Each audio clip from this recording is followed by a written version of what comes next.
So with Facebook Live, you have to use your microphones when you talk. Otherwise, anybody on the live stream can't hear you. So the button in the front turns it on. You'll see the green light light up.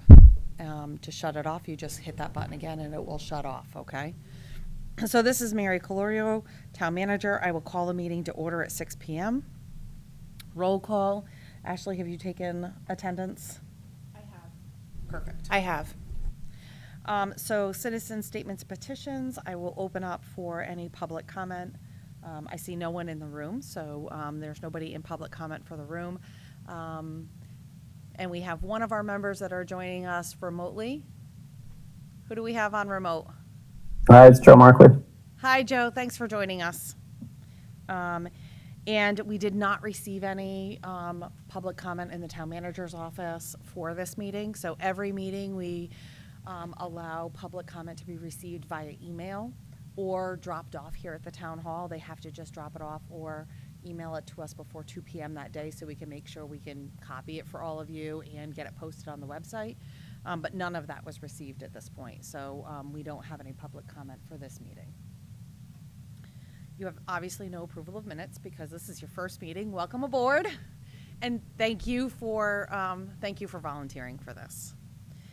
No old business, new business. So given this is the formational meeting for this visioning committee, and all of you kind of interviewed some at different times, I thought it would be good to go into introduction of members. So if you can each take a few minutes to just introduce yourself, kind of explain a little bit of your own background, because I know some of you have worked in varying planning type roles in other situations, as well as why did you want to be part of this vision committee. I think it would be helpful for all of you to understand kind of who you're sitting with on this. So Joe, we're going to start with you, if that's okay.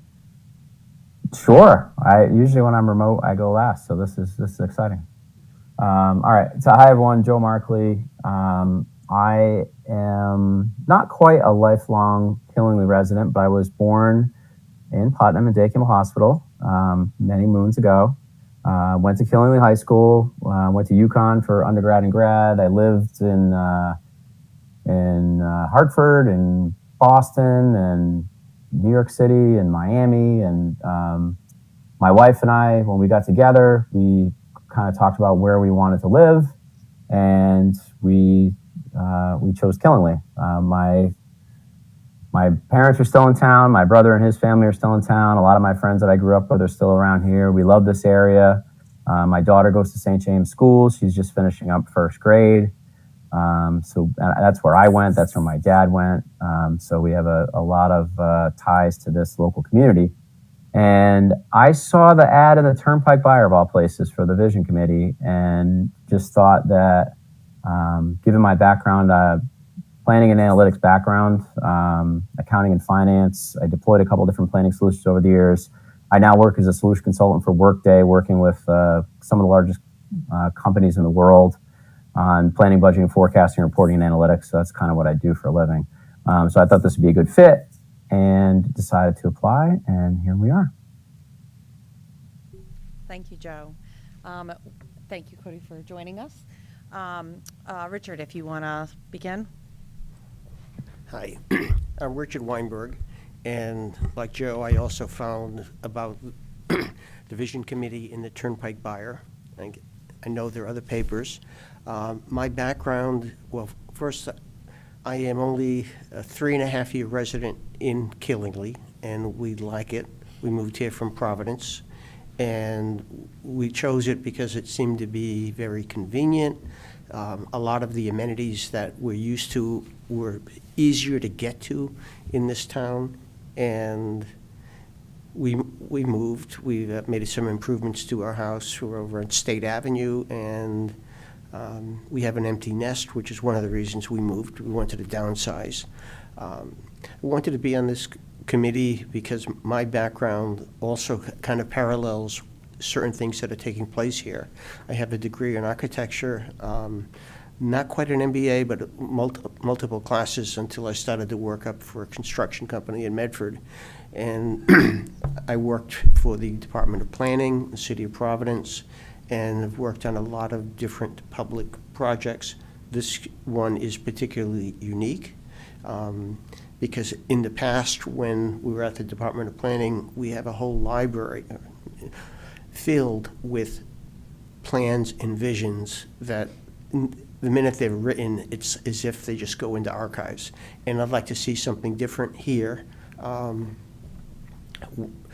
We find that Killingly has a lot of great amenities, and it would be nice to try to highlight those. I volunteer at the Historical Commission, and I think we have a very, very rich history. And like a true Rhode Islander, I think even here, I can pinpoint and give directions to buildings that are no longer standing.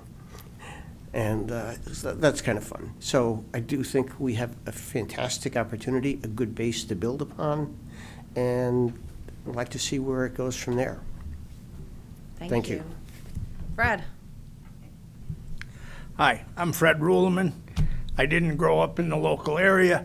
I grew up in Farmington, way on the other side of the river.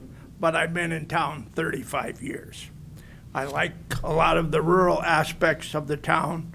I like to see whatever direction the town goes in, we keep all that rural activity. I spent my whole working life in law enforcement. I was a state conservation officer for 24 years. Then I was a tribal police officer for the federal government for another 4 years before I retired. I have been Master Sergeant, second in command in the Marine District in Connecticut. I was the training officer up in Hartford.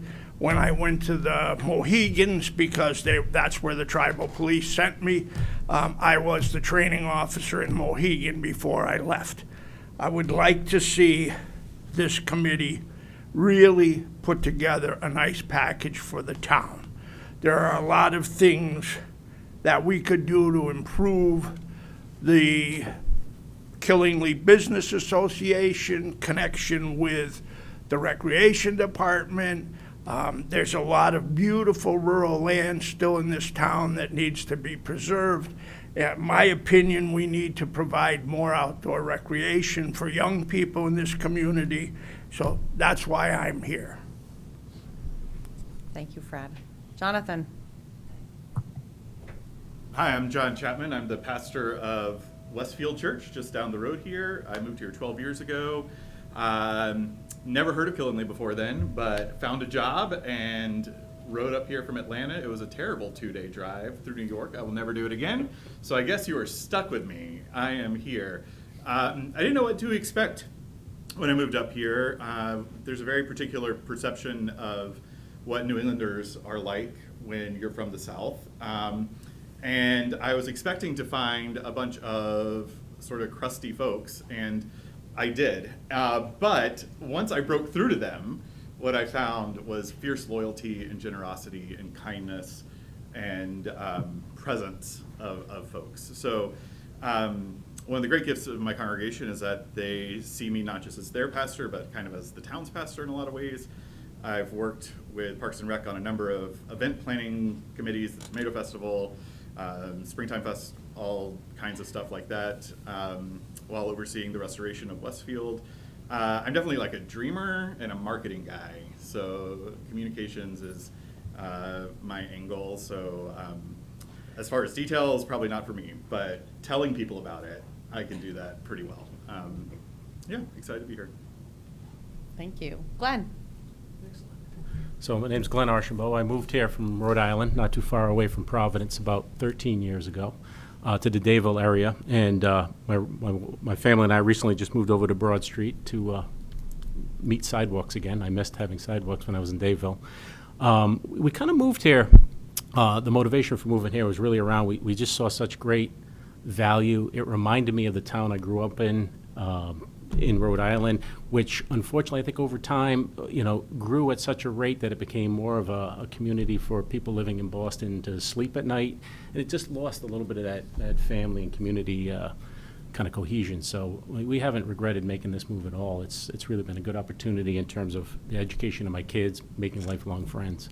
My background, I started my first foray into Connecticut. I was in the submarine force down in Groton for a number of years as a veteran.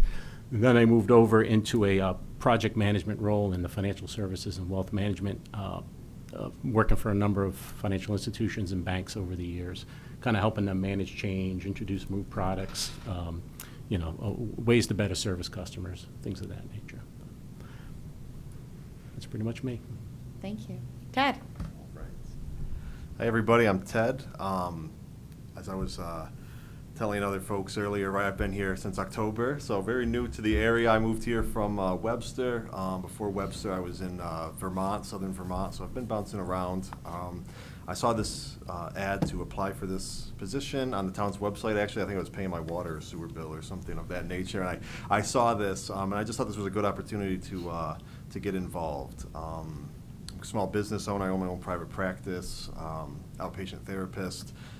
So, I kind of have some flexibility over my schedule and just wanted to, meet the folks of Killingly and give back in a sense, get involved, and I'm happy to be here. Thank you. Thank you. Frank? My name is Frank Calvin. I've been in the area for about 42 years, but in the last 36 years, I taught at Vermont Community College, was there many business courses, developed a course for teachers, for students to think more clearly, creatively, and just make better decisions. Before that, There you are. I was wondering what happened to your microphone. Oh. You got it? You got it, Martin? Okay, go ahead. Am I doing okay? Yeah, you're okay.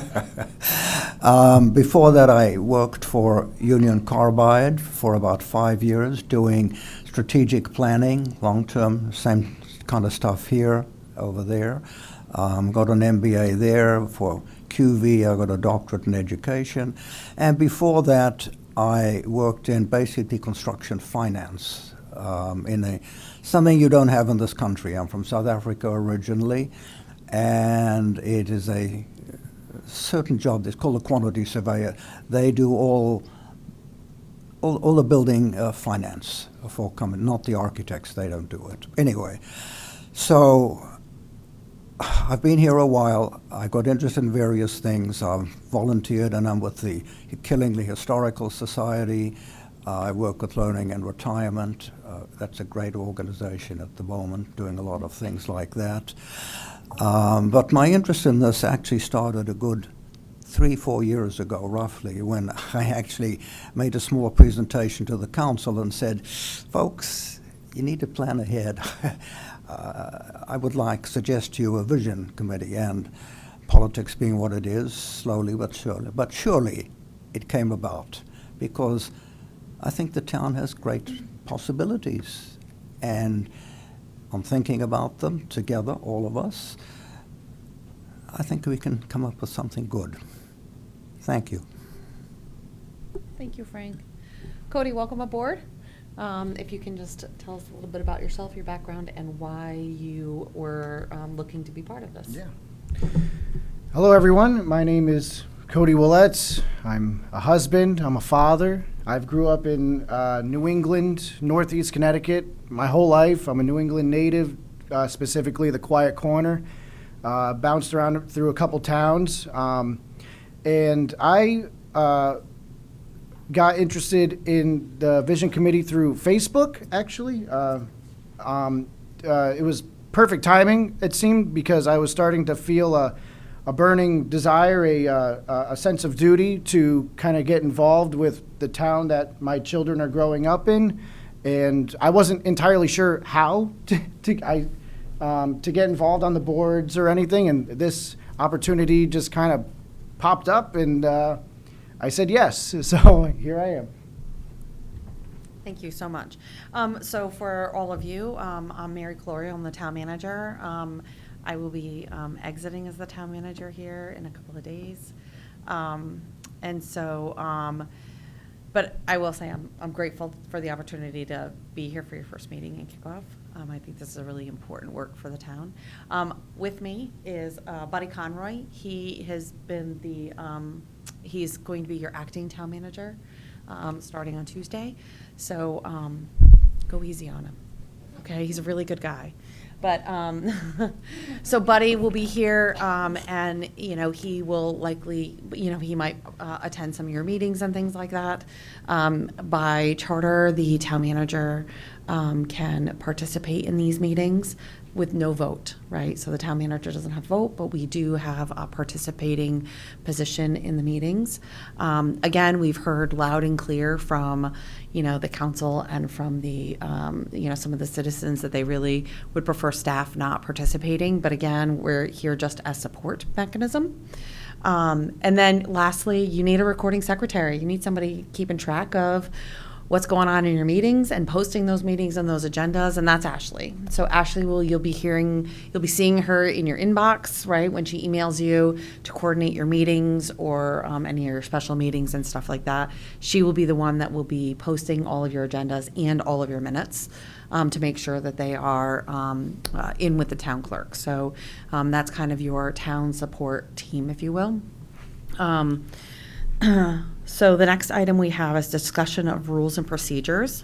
So that I find it important with when we're entering and beginning with a new commission that we kind of get to the foundational components of what does it mean to be on a town committee. Many of you have been on committees at work, and we have different requirements with the municipality. You're considered a public agency. So this committee, this advisory committee, is subject to what's called Freedom of Information Act. And I did provide you some of that information in your packet, but what that basically means is that all of your deliberation and actions need to take place out in the public, right? So I know with business and with corporation, everybody likes to collaborate on an email, right? Let's start an email train and we just kind of start throwing our ideas around there, or we collaborate on a Teams meeting or something like that. That really can't happen in a public agency committee like this, right? You have to be on a published agenda that the public has access to. So emails, I caution every committee about this, every committee, because it's so easy when Ashley sends you all an email to say, hey, is everybody available for this date, right? And you guys start replying, and then somebody pops up with, hey, but can we talk about this? And then somebody hits reply all and responds with what their thoughts are on that topic, right? That is not open to the public, right? And all of your deliberations have to happen open in the public. So be cautious. I tell everybody, don't hit reply all. Just don't do it, right? Reply only to the sender that is sending you that information. And if you happen upon information that you want to share with the group, you need to get it to Ashley for Ashley to disseminate it to the group at a public meeting, right? Those are very key things for all of us to remember for freedom of information. So, if anybody has questions on that further, we can definitely provide some additional training on what does that mean for you. But largely, it's really just understanding that kind of some of the workings of a collaborative group are different in a municipality than in a corporation that you may see. So email is usually the traditional one that can stumble people up. They're like, but we want to get all this done before the next meeting, and so we want to collaborate, and you hit reply all, and you're now deliberating a discussion that should be out in the open public. So caution one, no reply all. And I did give you that information with regards to what are the meetings. You have regular meetings, so further down in your agenda, you're going to have the ability to set your meeting dates. That's what's considered your regular meeting. That doesn't mean that that's all your meetings. That's just your regularly scheduled meetings. That's the one that you're planning on having once a month. You can then set special meetings, but there are some nuanced different rules between a regular meeting and a special meeting, and that's what that document goes over, right? So I encourage you to kind of get familiar with that so you can understand what those differences are when you're in a special meeting versus a regular meeting. Emergency meetings will not apply to all of you here because you're not dealing with matters that would rise to what's considered an emergency level by FOIA. So you wouldn't necessarily have that circumstance. And then I did want to also provide you and go over and answer any questions that anybody might have about the actual ordinance that created the vision committee. I know, Fred, you had mentioned you had a question with regards to one of the components.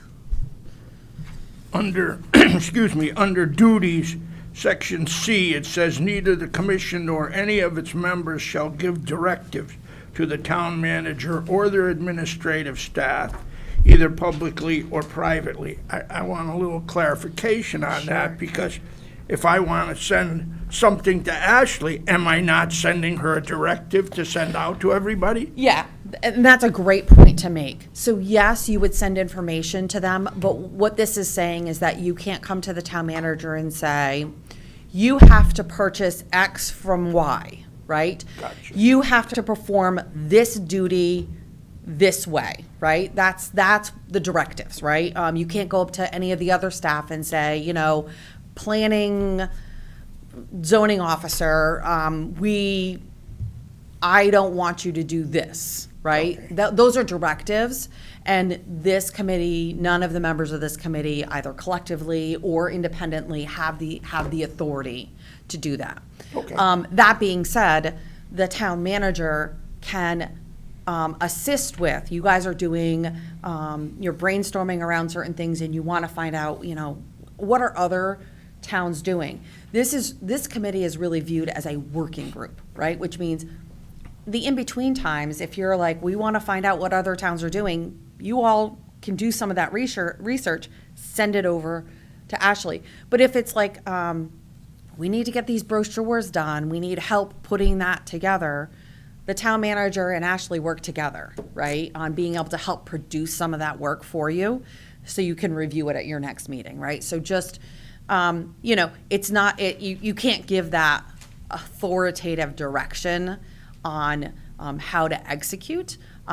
You basically work collaboratively with the town manager and your recording secretary to disseminate information or potentially collect more information all along the way. Yeah. Can I just ask that, especially the last sentence that you just made, as the little I know and what I envision from others who've done this, we will want to get input from a lot of areas in town. Absolutely. The business, education, many. Are those become meetings which have to be agreed upon? Yes. How do we report this? Can we not get together with a group in town and say, 5 people from the recreation area, give us your input on what your vision is? How does that work? Is that a special meeting? Must it be organized? Must everything be? Yes. Wow. The answer to that is yes. So all of our meetings are organized. All of them are on published agendas available to the public. You can have, you know, if you want to have a conversation with, say, the Killingly Business Association about what their visions are, right? You could schedule that for one of your regular meetings, and you could have several entities or stakeholders, if you will, participate in that. You're going to probably want to have public information meetings where the public just comes out. That is still a published agenda, right? So you would have to set what that date and time is. Ashley has to do the public notification of that. We have to get it advertised for a public information meeting. So no, you can't all go, hey, we're going down to Two Dogs, and everybody show up, and we're going to just talk to whoever is in the store.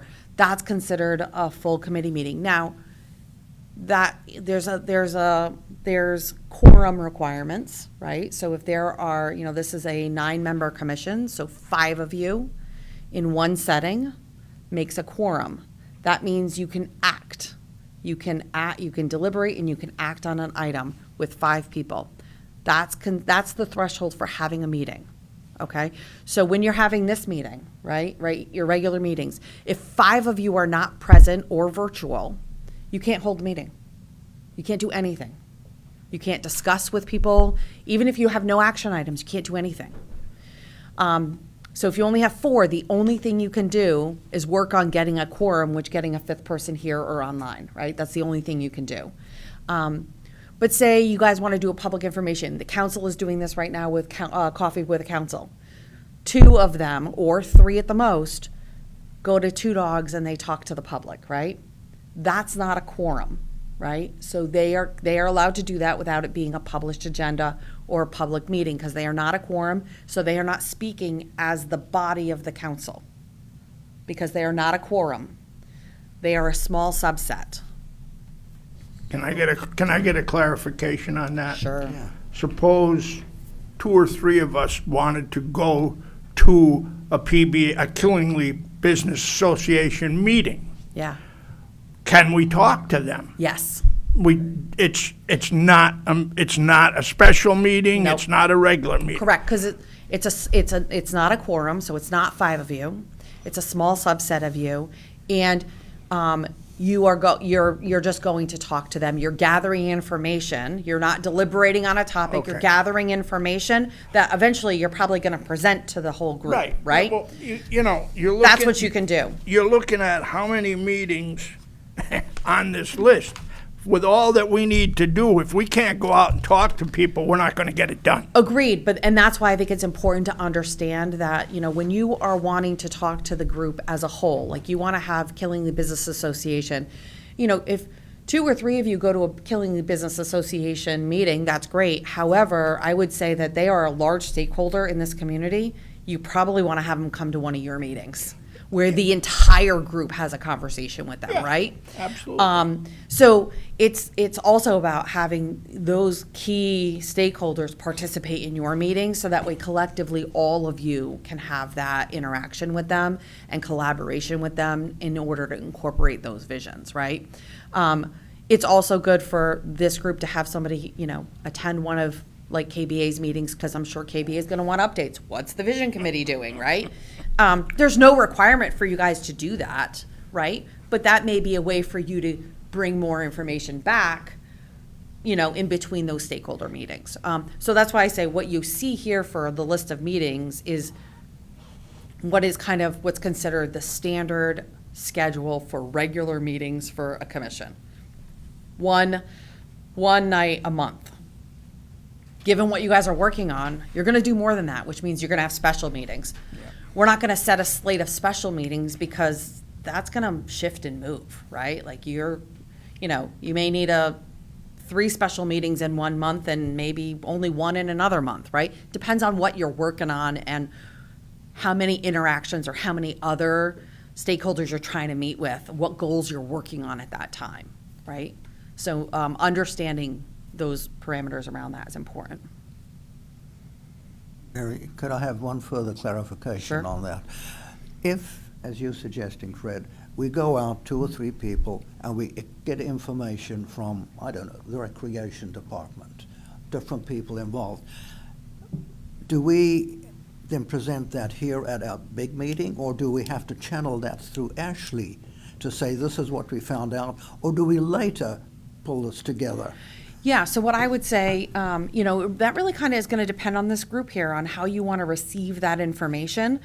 Do you want to have your members give kind of a member report for what stakeholders you've met with and what information you've gotten, and that becomes kind of a standing item on your agenda of, you know, member reports, right? And you're just reporting, right? Nobody's typing up a memo or anything like that. You guys are just talking about, I met with KBA, I met with Recreation, I met with the library, right? And this is what I found out, right? And then you would take that information and determine how that is gonna work into your goals and initiatives. Like, how are you incorporating that into this? So no, you don't have to funnel all that through Ashley. It can just be a conversation here at the table.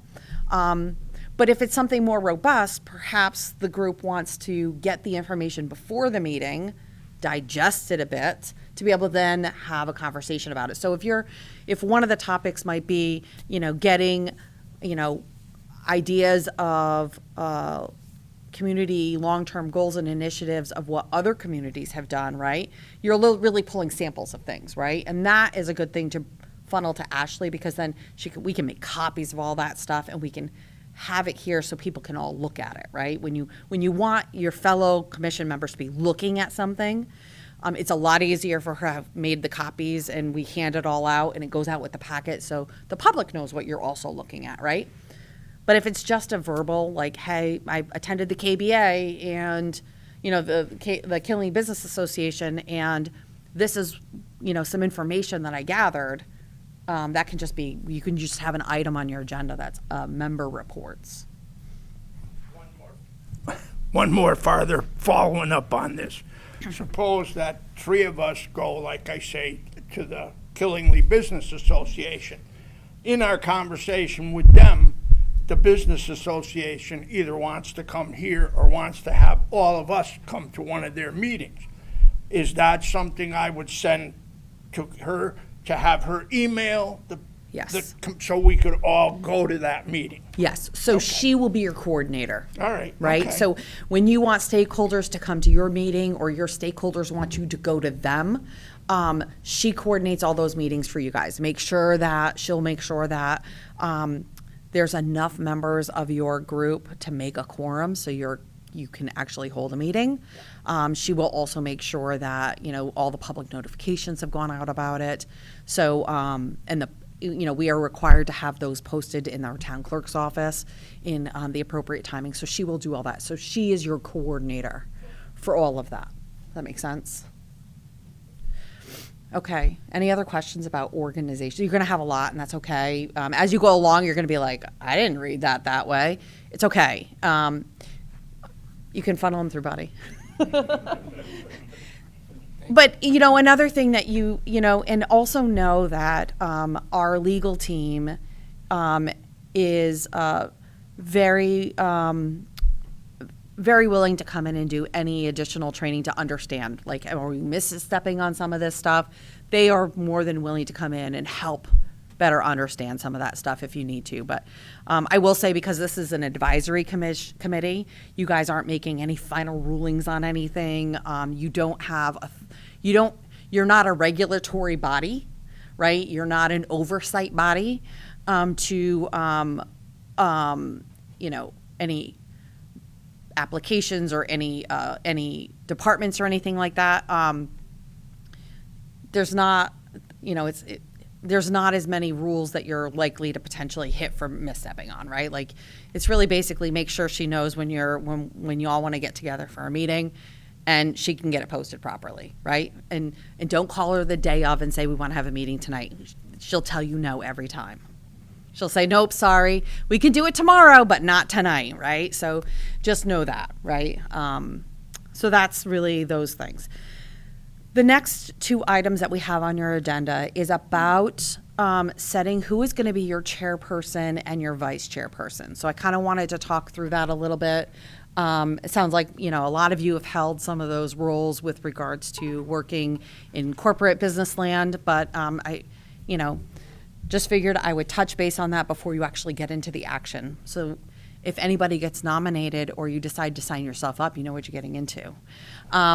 So for chairperson, the chairperson essentially runs the meetings, right? So when you're in a meeting, they call the meeting to order, and they manage the conversation, meaning they make sure that when somebody makes a motion that there's a second, right? And that you would call the votes, right? You make sure that you're giving ample time for discussion.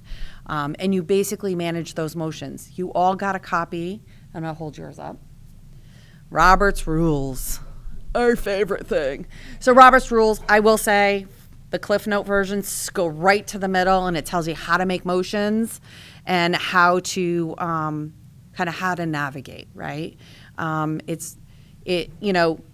We don't really have to go too far in depth of this, but just so you know, you basically just have to make sure that you're moderating. You, as the chairperson, you're really kind of moderating this. The other thing that the chairperson will do is, as the agendas are being set, Ashley will work with them to make sure she has all the items on the agenda, right? She'll work with Buddy and with Ashley. So those will be the 2 team members that work with the chair and the vice chair to make sure we've got all the topics on the agenda. So that's really what your chairperson does. Your vice chair steps in when your chair's not available, right? So if your chair's not here, your vice chair will run the meetings, okay? So before we got into that section, I wanted to give anybody an opportunity, if anybody has questions on what that looks like, or we'll just move right into, everybody's ready to volunteer? Mary, are our meetings the same as the other meetings here, that the people who attend get up to the dais and are limited to so many minutes of speaking, et cetera, Mm. et cetera. Is that follow the same procedures as normal? That's a good question. That is something that's set by the commission. So the committee here can opt to say, you know what, public comment, so number one, this is not a popular, not a popular fact, but it is a fact nonetheless. Public comment is not required on your meetings. Public comment is not a requirement at all. However, we typically always have public comment because we always want public. You guys are going to always want public. However, many of our commissions limit the amount of time one person can speak. Because trust me, I've been here when they don't have time limits. And boy, let me tell you, you can be here for a long time.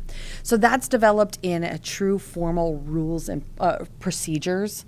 Somebody you guys would basically, the group would decide, look, we really want to limit it to 5 minutes per person, right? And to an aggregate of 45 minutes because you need to get work done too, right? And if you're planning on having a 2-hour meeting and 2 hours of it is public comment, what are you guys getting done, right?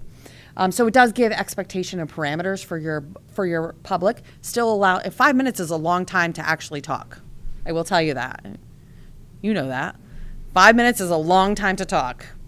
But so it does give some of those parameters. You as a group can decide that is an action that you want to take. So if you collectively, you guys deliberate on it and say, yeah, 5 minutes seems like the right number, 3 minutes, some are a 3-minute time limit, then you would vote on that. And then that gets put on the agenda. So we can notify the public that that's what it is. The chairperson is then responsible for making sure that you're keeping track of the time limit, right? When the public steps to the microphone, now we will say, if there's only one person in the audience, nobody's really hard about that, right? Like, maybe it goes 15 minutes, right? It's, But at the same time, if you have a packed room, you sometimes have to be a little bit more stringent about that 5 minutes. But, that's your chair managing the meeting, right? Good? Okay. So I will go into the next item, item C, which is election of chairman. I will open the floor for nominations of chairperson for the Vision Committee. Does anybody want to nominate somebody for chairperson? I'd like to nominate somebody. Who do you want to nominate? But I'd like to nominate this gentleman as this was his Right. idea. Okay. Frank, do you want to be chair?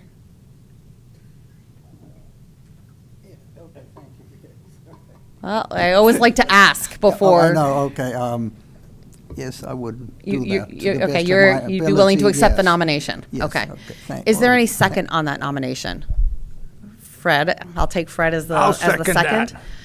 Are there any other nominations? Joe, do you have anybody, or I want to make sure that we're acknowledging you on the call? No, I'm good with Frank. Okay. He, Okay, he so- sounds like he's very qualified. Okay. So, are there any other nominations on the floor? Okay, hearing no other nominations on the floor, I am going to take a vote. I'm looking for a motion to close nominations. Can somebody make a motion to close nominations? I make a motion to close the nominations for chairman. Thank you, Fred. Can I have a second to that? Second. Okay, Glenn, thank you. All in favor of closing the nominations for chairman? All say aye. Aye. Okay, that's unanimous. Those opposed? Hearing none. Those abstained? Hearing none.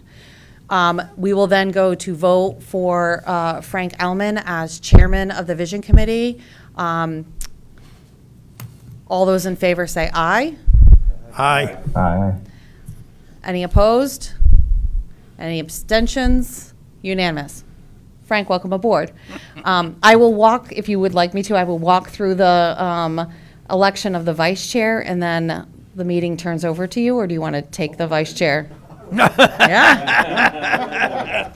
Welcome aboard. This is how this goes. Tag, you're it. If you would like me to keep walking through, I have no problem doing that. Okay.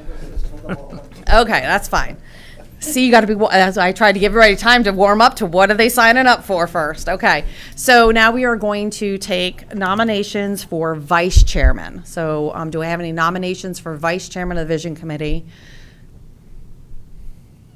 Do you have a nomination? Yeah, I nominate Fred. Okay. I have a nomination for Fred for vice chairman. Is there a second to that? Glenn seconds that. Are there any other nominations on the floor? Any other nominations for vice chair? Seeing none, I will take a motion to close nominations for the vice chair. Can I have a motion to close nominations? Richard, thank you. I will take, and do I have a second?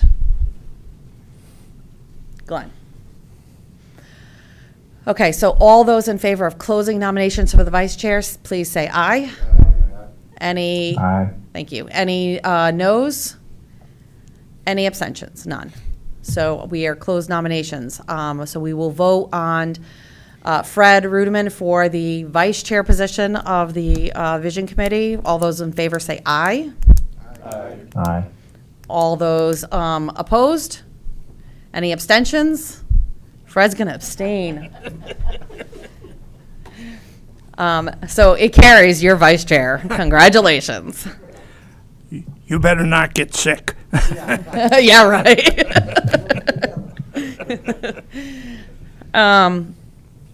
So before we completely move on off of that, I did want to let you all know that we talked about this a little bit before the meeting started. There are still 3 alternate member positions available. So I have always advised every committee, you are the best advocates for your committee. Drum us up some alternates, right? So look around, talk to people that you know that might be interested in also participating. And, you know, for anybody that's watching this, if you are interested in participating in this committee, please reach out to the town manager's office. There, again, are 3 alternate level positions that would be able to participate in this. So you reach out to the town manager's office, and it's a pretty simple application package before you would interview with the town council before being seated. So just wanted to make sure everyone was aware. You still have 3 positions that have not yet been filled. Just what you told me before, and we all know, there's not a single woman on this. So we would encourage a woman, please, to apply. Yeah, I know. I think that the council and all the members here had really wanted to have a really good representation of the community. And I think, you guys are all coming from very different aspects and relationships with the community. But I have heard that there's not a female perspective brought to this table. And so, yes, that would be definitely a perspective of the community that should be voiced and have a voice in this process. So anybody that's interested, please reach out. Eric, I just ask a question, Chairman. Is that what role can an alternate play in the committee at that point? Can they do research? Yeah, so an alternate sits on the committee very much like all of you. If one of you are absent, they play the regular member role. So they can be put on as a regular member for that meeting. They participate in all the research and all the activities that you do, just like pretty much regular members. It's just they don't vote, right? So when you're deliberating, you're actually voting. If they are seated as an alternate position, they don't vote. You have 9 voting members. The only time they would vote is if one of you is absent and they're seated as a regular member for that meeting. They then have the voting capacity for that meeting. Does that make sense? They can be used for quorum then. They can't. Yes, they can be used for quorum, absolutely. Sometimes that's the only way you make quorum is by having our alternates. So alternates can be very important, especially when you're doing a lot of special meetings, right? I mean, let's face it, life is life, right? And not everybody's going to be able to revamp their work and or personal schedule in order to be able to make a bunch of different special meetings. Alternates can be the key to keep you guys chugging through. So it's important to get those positions filled. Does that make sense? Okay. Do you want me to keep going? I'll keep going. So it's just, When the 3 alternates, if the 3 of them Yeah, so we do identify them on our, commission or committee chart as alternate 1, 2, or 3, only for filling purposes, but not for hierarchy, right? So, in other words, you know, you as the chair, if there's 3 alternates here and you only have 1 spot to fill, typically what most chairs do is they will alternate, right? So if one of the alternates filled in last time around, you would probably go to the next alternate, and they kind of go through a rotating cycle. If you have 2 positions, you take 2 of them, but they try and do it in an alternating fashion, so that way not the same one is participating at a regular position every single time, and the other 2 are only sitting in an alternate. May I ask a question about the, what's our report out requirements to the manager of the council? Is it, I know there's an annual requirement, but is it at the request of the council and the manager for additional reports? Yeah, so the organizational document only has a requirement of an annual. So you only have to do an annual document to the town council to kind of give them a status update. You know, I would suspect that the council is going to want to get, periodic updates. So they may even have you join them at one of their special meetings where they meet with some of the boards and commissions to just kind of talk through, what are you working on? How's it going? How can we better support you, kind of thing. So I suspect you may have 1 or 2 of those as you go along, but you're only required to do an annual report. The body here, you as a committee, may decide that you want to chunk this down into smaller components and start pushing some of that information to reports to the town council, to get any directive from them too, right? Like, this is what we're thinking about for, the community image, right? This is kind of where we're working on, and let them respond back to you with some of their own input, right? And that helps better. You don't necessarily want to create an entire document, spend all this time working on an entire document, and I'm sure you'll meet with the town council along the way, but eventually you want to be able to have this be a living document, a usable document. So you want them to also want to use it as a document too, right? And so that, I think, is important to have that communication. And sometimes chunking it into smaller pieces and having that back and forth, here's a report, and seeing about their response can help better guide you in direction. Very often, the council has a liaison person. Yes. Will they have one for us? So this commission, they did not. They did not create a liaison position for the vision committee. So they, in their public information meetings that they had in developing this committee, they had really heard from the public that they didn't want to have staff, anybody who was on an existing board or commission, and including the council. They didn't want them in the visioning committee, which would include a liaison. They wanted fresh eyes on what this would potentially look like, and they didn't want to have that that component. So they did not schedule. They don't have a scheduled liaison for the vision committee.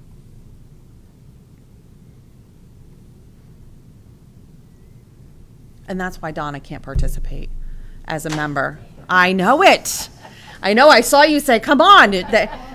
She's on a board or commission. Otherwise, I'm sure she would be sitting at the table. But yes, so yeah. Any other questions on that? So your next item is to discuss what your meeting calendar and schedule is going to look like. So we based it off of this meeting. And I have no idea if this date and time actually really works for all of you on a regular basis. So now's the time to let's talk about that. This Wednesday night works for me once a month. I might have problems along the way with special meetings because what I do in other areas of the community. Like Tuesday mornings is completely out for me. Every Tuesday morning, I'm running the Veterans Coffee House. The first Thursday of the month is out for me. Tomorrow morning, I got to be up at 5 because I'll be up in Putnam handing out the food at the farmer's market. So special meetings, those mornings, I would rather do every meeting in the evening personally. Sure. I'm sure some of you other guys, you're young enough, you still got jobs, and you'll never be out of a job. I will also go forward and say that schedule works. Wednesdays happen to be a very good day for me, and so Okay, we'll let other people come up with the exceptions because my schedule is pretty flexible. okay. Joe, I want to make sure that we touch base with you.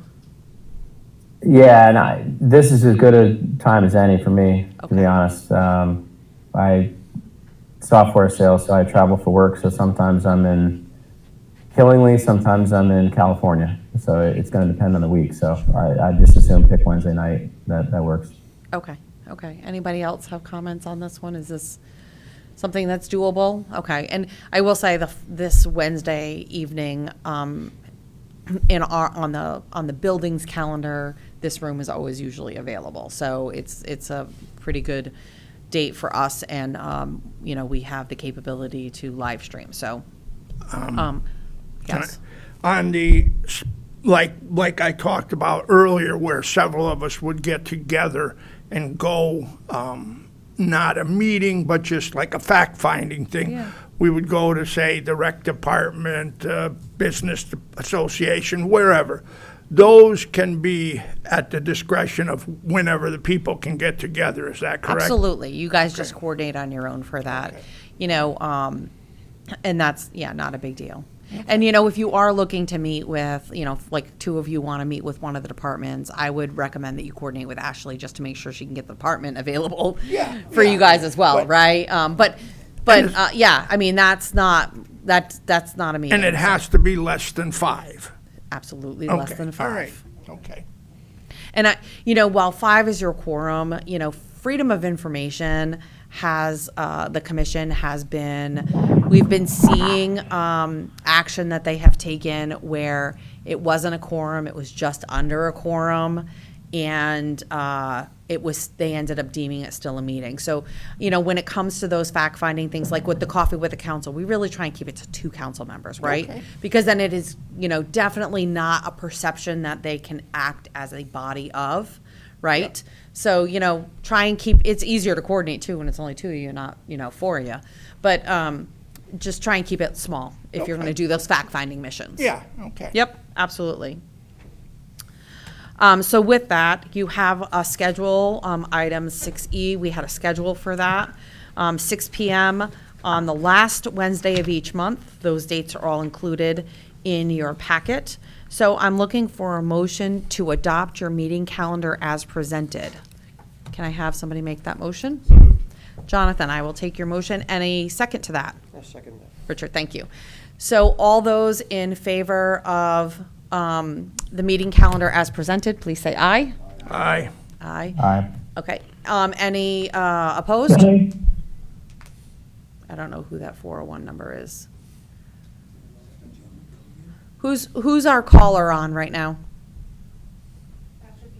Paul is. Paul O'Lean. Oh, How are Paul, you? hi, thank you. I only see your phone number. Thank you. Thank you for joining us. Good evening, everybody. Thanks for setting the call up. And so, any abstentions on that? Hearing none, I believe it passed unanimously. So you've got your meeting date scheduled. That we also publish with our town clerk. So that is your meeting date. So if for whatever reason you end up deciding you're not meeting on that date, we have to post a cancellation, right? So you just need to Ashley needs to know that you're definitely not going to meet, and then we post the cancellation. The next one is just discussion of vision committee goals. So this is kind of an open forum for all of you to just kind of discuss,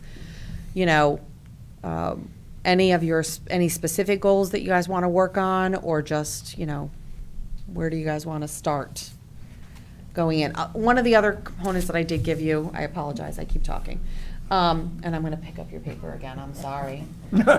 This was something that we handed out to the town council. This was, a community visioning handbook. It really was just kind of guide of how to put to vision committee, what vision committees, typically do, that kind of stuff. Again, take what information, glean what information, discard other information, it doesn't matter. It's just trying to help you guys kind of, get the, your thought processes moving on this. But again, now it's just time for you guys to discuss kind of what you're thinking. And I'll shut up now. Well, one item I would like to mention is not necessarily a goal, but something that may help everyone see or achieve a goal, and that is visualization of data. I'm very adept at GIS, and I already have the complete town maps on my computer, and can start to say, let's pull together all vacant land. Let's pull together all vacant land that's owned by the town of Killingly. And that might help different individuals reach a goal if it's, specific, especially as we get into recreation. Because we do know that parks is one of the things, and walkability of a town is something that's high on everyone's agenda. So and if one's not familiar with what a GIS map is, let me know and can get examples, but they're obviously referring to it here on I think it's page 8 of the handbook. And I can produce those maps. So just be a resource. And I'm not going to state anything specific for what we can accomplish, but I would, maybe I should deviate on that and say history. Like, for example, as I walk down Main Street, we see the buildings that have a rich history, have had a life of literally peeling back multiple, not only generations, but businesses. And it would be nice maybe to have some kind of kiosk or history walk where people can go down the street and see something. They look at the building, then they can look at this and see what it was over time.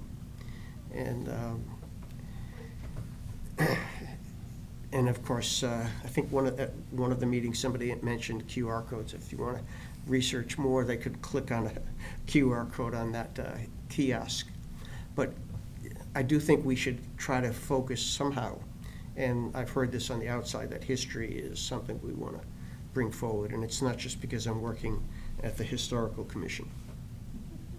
But I do have to say that's been very, very beneficial. And I work with some good people.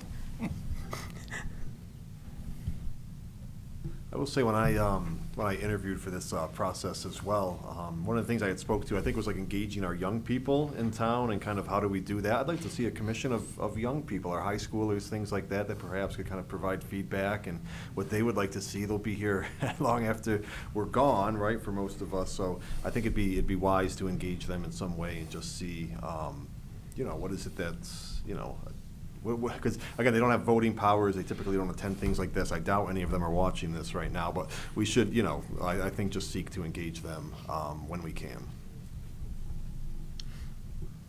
I think to piggyback on that, I think during my interview, I had mentioned about reaching out to, certainly the students, but I think the people who are probably going to be impacting the most and might have the longest term investment are their parents, who have the kids in elementary school now, and they're going to have a good 10, 15, 20-year run here.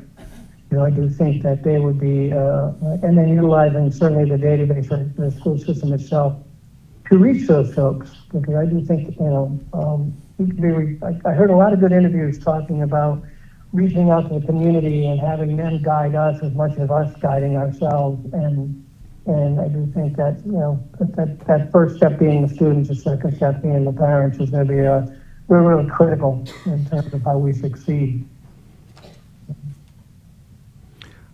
I go along with So that. to me, if you're asking about a goal, I think the goal would be, I think the first goal I'd like to see us work on is engagement.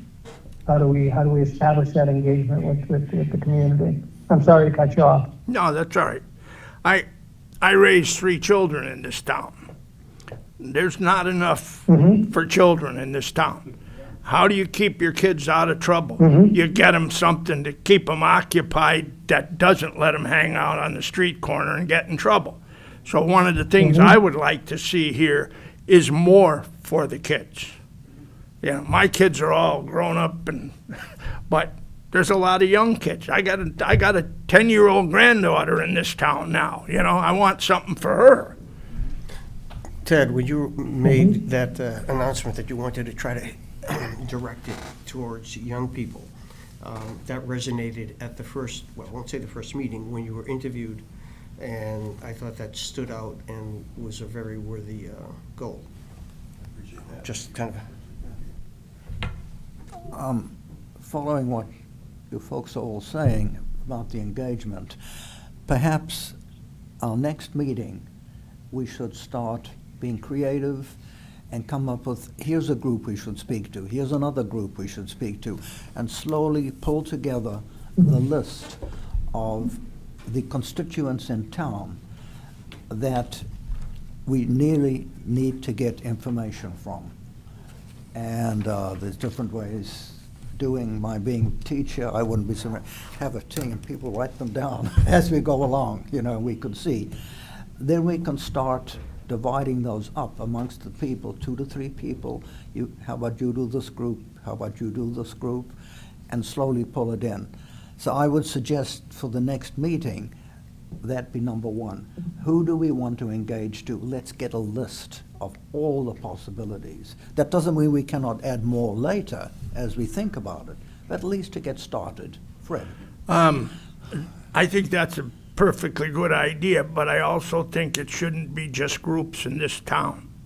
Okay. We should be able to reach out to nearby towns Yeah. to see what they're doing, because there are some towns that provide a lot. I know. And if we could get some feedback from them for planning for here, Yeah. Put it on the list. Yes. I gotta know. Wonderful. I mean, there's And Okay. to follow up on that, Frank, if everyone has their own suggestions so that we have a chance to look at it before the meeting, should we involve Ashley and send it to her to send out so that we are then Okay. all looking at the same list of potential It's a good idea. groups to Take a lot engage? of time. Could I add too that, to your point with the GIS maps, other data, like where are we? What's some demographics of the community that we're serving, you know, and if there are any trends, you know, in terms of, you know, All family of that sizes, ages? I think it's all helpful just to know, you Yeah, know, so- who it is we're trying to. Yeah, we can provide the demographic data Mhm. to you for your next meeting that we have regularly published. I think the planning document for conservation and development had a really good section of demographics in town, housing types, et cetera. My only concern is, you know, I try to find out from the town hall, you know, what's changed in the last 5 years, if anything, but, you know, that's good. Yep. there is that document, isn't there, that planning zone had developed for a short-term, 5-year kind of plans and things that need to be done?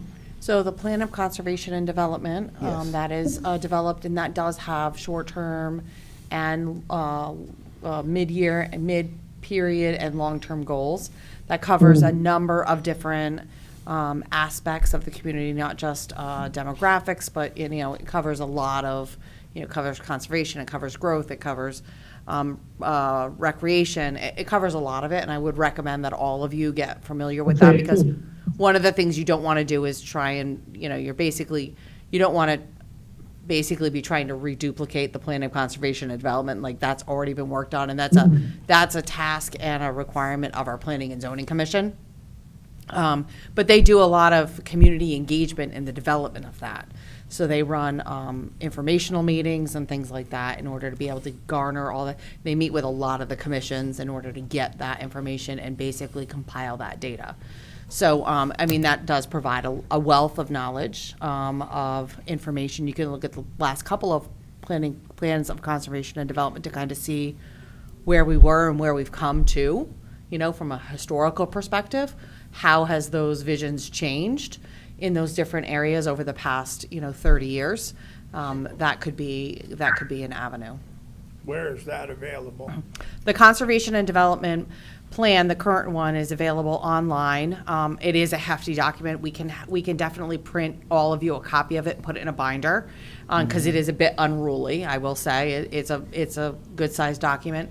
The former ones, if anybody's interested in reviewing those, like we can, I don't want to kill 5 trees with paper, but if anybody is interested in reviewing what those sections are, we can definitely make sure we give you the historical documents on that so you can compare that. But we can definitely create and give you binders that are the current plan of conservation and development. That would be good. Yes, we can do that. How would, Mary, is this like Yeah, the save it 100? from duplicating steps. Mary, is this like the 100-page document that I see on the website? Yes. Yep.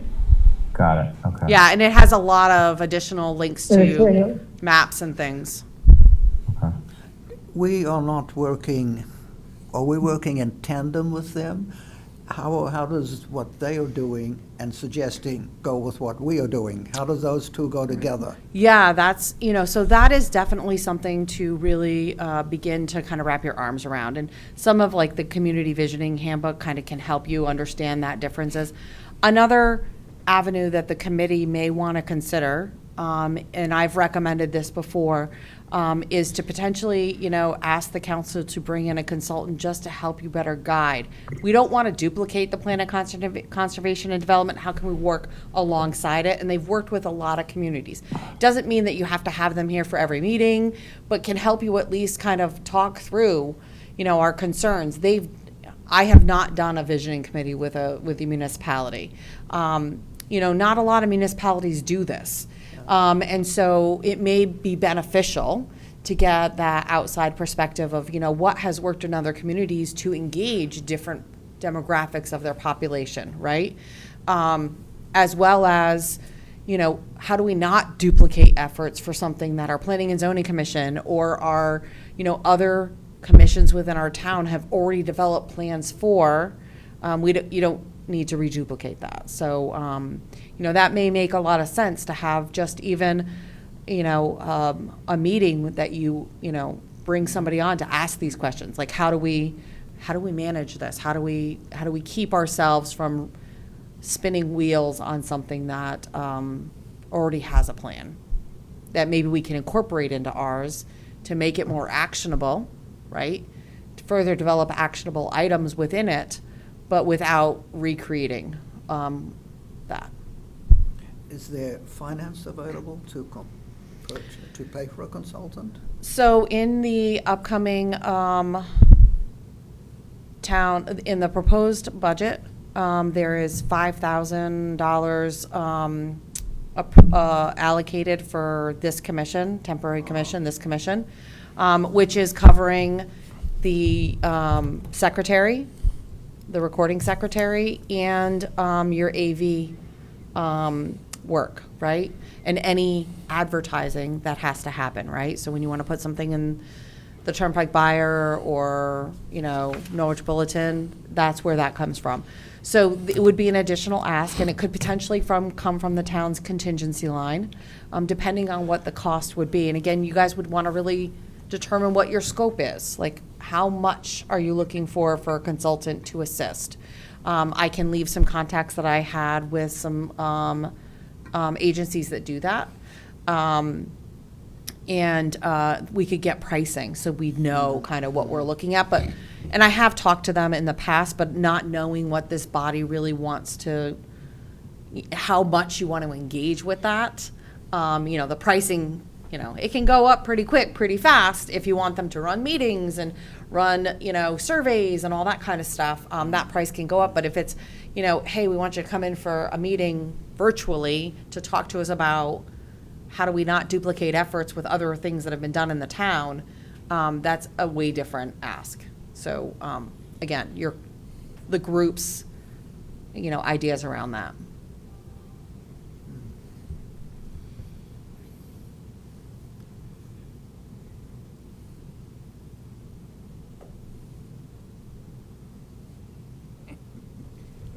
We're all a You little bit mentioned, going, ooh. surveys, and based on what a consultant might cost, I mean, if we were to do our own survey that we were to put together as a group, for example, Survey Monkey might be $200 to $300 to reach out to Yeah. the public. Is that something that would then, we could request to the council? Yeah, I mean, I think that, within the 5,000, there are different survey tools that the town has utilized, even for like the Plan of Conservation and Development. They used survey techniques for that as well, and they were submitted electronically. So we may already have subscription in place that could do that. Great. So you guys probably can run surveys on your own, and it's just a matter of you all developing what that survey is. What are your questions?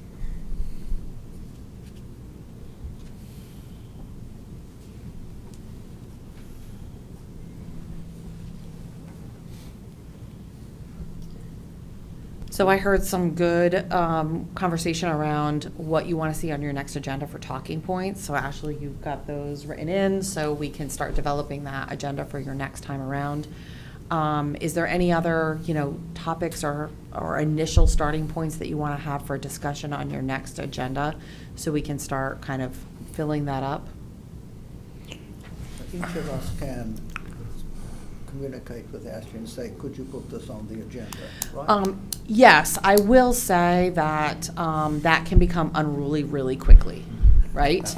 So you really should be collaborating in your meetings as to what you want on next month's agenda, right? So collectively, you should all be deciding here what you want to see on the next month's agenda, so that way we can prepare appropriately. Now, that's not to say that you as the chair or vice chair, something comes up in the middle of the month and you're like, hey, we really should put this on the agenda. Great, we can, that gets added to the agenda, but to have each of you sending, so typically on a board or commission, your agenda items go through your chair or vice chair to then they confirm that it's getting added. To have everybody emailing Ashley, hey, add this, add this, add this, it becomes unruly. So if you can give general direction, we can get it added, and then, if something crops up that seems pressing, we can definitely add another item. I was gonna say, how about for the next meeting, that everybody come prepared with like 5 directions, 5 things they would like to see. Like I said, one thing for me is more activities for our kids. If everybody comes in with 4 or 5 things that give us a starting point to see where we want to head. Okay. That work? I'd like to see, for the next meeting, develop a list of who to ask, what to ask, and how to ask, to engage the public. So, getting that list solidified, who are the groups, who are the key stakeholders, and then what are we gonna ask each, if we're gonna have like specific questions for each stakeholder or group, or is it gonna be more of a general, questionnaire? And then, what questions ask, and then how to engage each one of those stakeholders. That way that action item can be taken to, so the results can happen for the next meeting. So we can really move this along, kind of hit the ground running. So that's what I propose for the next meeting. Yeah, that's a great idea for a topic Yeah, item. I'm in alignment with that. I like the idea of the engagement, but at the same time, I do like the idea of Ted's thought about, the 4 to 5 items which might fall into that category of what to ask as well. But I do believe, engagement. I'm not sure who's speaking, who's saying what, but I do believe engagement's one of the top things we got to get rolling on. Okay, so we have that for the next item I as think, well. in line with what Cody said and what you just said is, we'll bring everything to the next meeting, and this way we will not send anything to Ashley ahead of time because we won't be able to discuss it. And so this way, your question about which group gets asked what questions, or do they all get asked the same? By that time, when we do set up the entities that we want to engage or people, we will have that decided here. And rather than by email, so we'll save you that Yes. trouble, Ashley. Yep. So just to clarify, we'll each bring 5 ideas and then, and 5 key stakeholders, or with Yeah. no definition of that, just Just, It was more, my idea was just like a working meeting. I mean, obviously, come prepared, but yeah, just discussing who to ask, what to ask, how to ask. And, yeah. Yeah. I'm sure that'll take a good whole meeting, just there, which is fine. It's how you get started. Yeah, absolutely. that is. Okay, so we have that recorded for the next meeting. Any other discussion that people want to have regarding, just in general, where to begin? All right, here, are you good? You want to take it? How soon should we expect meeting minutes from Ashley? So meeting minutes, that's a great question. Meeting minutes are actually required to be, so your motions are required to be, your motions and votes are required to be posted within 48 hours. Minutes are required to be available within 7 days. All right. So we will be getting minutes. So typically what happens for minutes are, she will complete them and post them in the town clerk's office to have them available, and they're available here. They typically go out to you all with your next agenda. So we don't send them to you at the end of, once we post them. We post them with the town clerk's office so they have them and we've met the freedom of information requirements. We have them available here at the town hall for inspection. They will go to you in your agenda package, that way you can review them before you get to the next meeting, because you'll be voting to adopt those minutes at your regular meeting. So next month's meeting, one of your standing items on your agenda is going to be adoption of minutes. So how soon before the next meeting? Is it like, will I get that a week before? You'll probably get it. So for meetings that are like on Wednesday, we usually have the packets out by Friday morning, the latest. So you'll get it the Friday before Yep. that meeting. That's Okay. always usually our goal, because we get, like, I don't know, you guys all need time to read, right? And so the weekend can sometimes help, but maybe not for all of us. Maybe we'll hit one of your days. But yeah, that's what we try and do, is get it out no later than the Friday before. If she can get it out before then, she will. Okay. Okay, so we will move on to the next item on the agenda, which is adjournment. Hey, I will take a motion to adjourn. I'll go ahead. So Glenn, I got your motion. Second. Thank you, Fred. All those in favor? Aye. Any opposed? Any abstentions? I doubt it. Ayes have it. You are officially adjourned at 7:17. 17. Thank you all.